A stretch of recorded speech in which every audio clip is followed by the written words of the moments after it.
Trump est retourné aux États-Unis, laissant la Chine hors d'elle.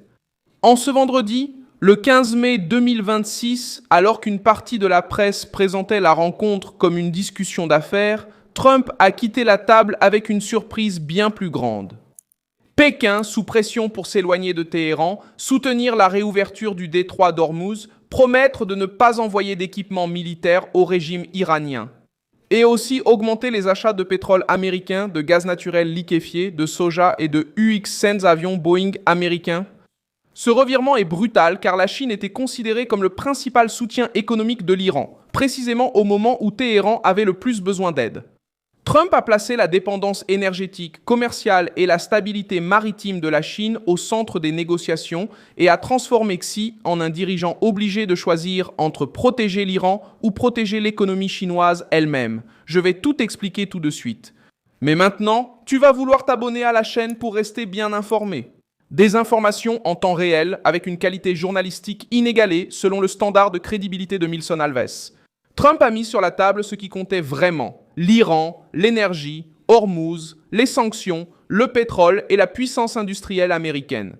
Selon l'Associated Press, Trump a déclaré à bord de l'Air Force One que la Chine achèterait 200 avions de Boeing avec la possibilité que l'accord prenne encore plus d'ampleur. Bien que la Maison-Blanche et Boeing eux-mêmes n'aient pas encore publié tous les détails de l'accord. La partie publique a montré une cérémonie, une poignée de main et un discours de coopération, mais la suite a été bien plus dure. Trump a également affirmé que Xi avait promis de ne pas fournir d'équipements militaires à l'Iran. La déclaration a été rapportée par le Guardian, qui a souligné que Trump a dit avoir entendu de Xi une promesse ferme en ce sens.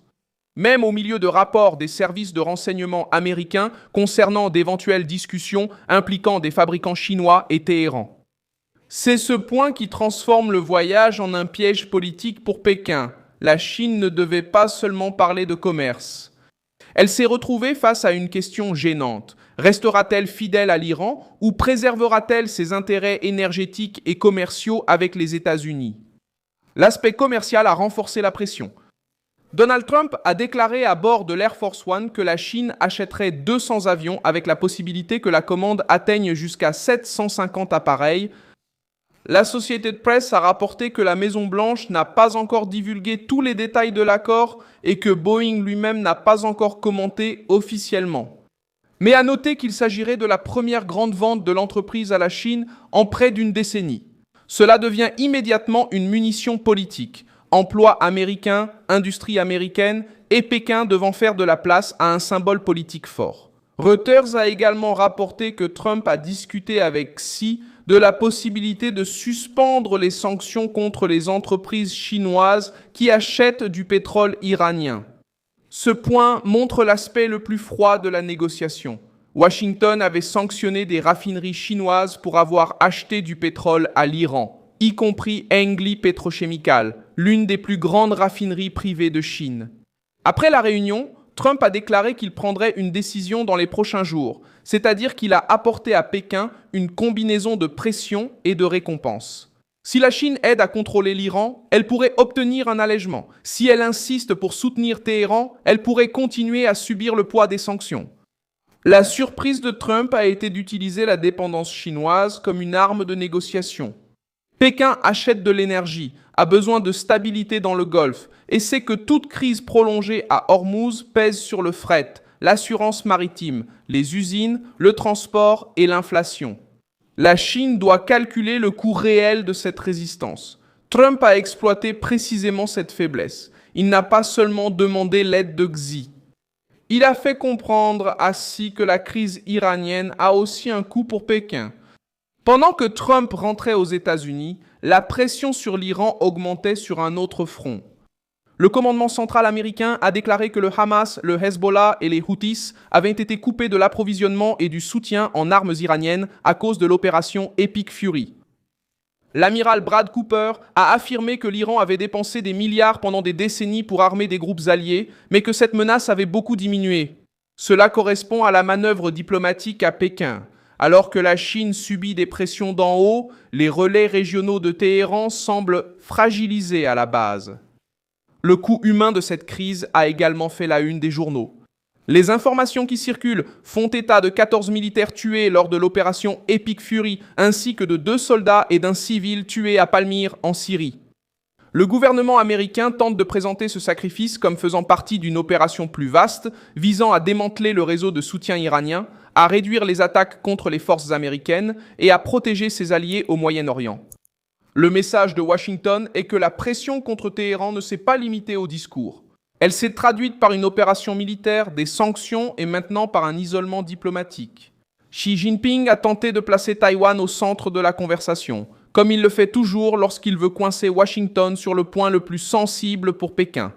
Le Guardian a rapporté que Xi a averti Trump des risques de heurts et de conflits dans cette région et a qualifié Taïwan de question la plus importante dans la relation entre la Chine et les États-Unis. Mais Trump n'a pas laissé la rencontre être dominée par ce sujet. Il est reparti en parlant de l'Iran, du détroit d'Ormuz, de l'énergie, des armes et de Boeing.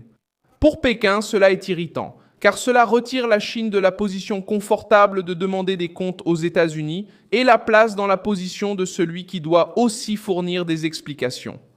Ce mouvement a un impact direct sur le régime iranien. Téhéran comptait sur la Chine comme acheteuse de pétrole, partenaire politique et possible barrière contre la pression américaine. Mais, après la réunion, Trump a commencé à vendre l'idée que même Pékin comprend que l'Iran ne peut pas avoir d'armes nucléaires et que le détroit d'Ormuz doit rester ouvert. Trump a également déclaré qu'il accepterait une suspension du programme nucléaire iranien pendant 20 ans à condition que l'engagement soit réel.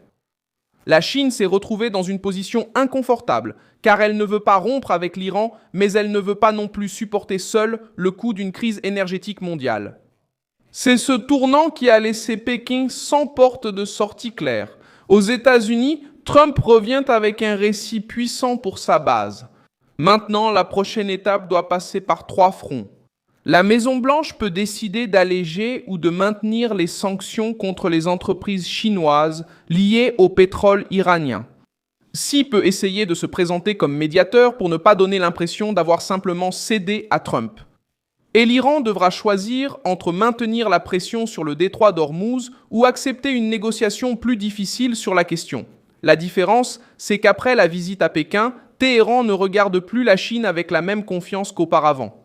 Trump est rentré aux États-Unis avec la Chine irritée, l'Iran plus isolé et une carte cachée qui a fait la une dans le monde entier.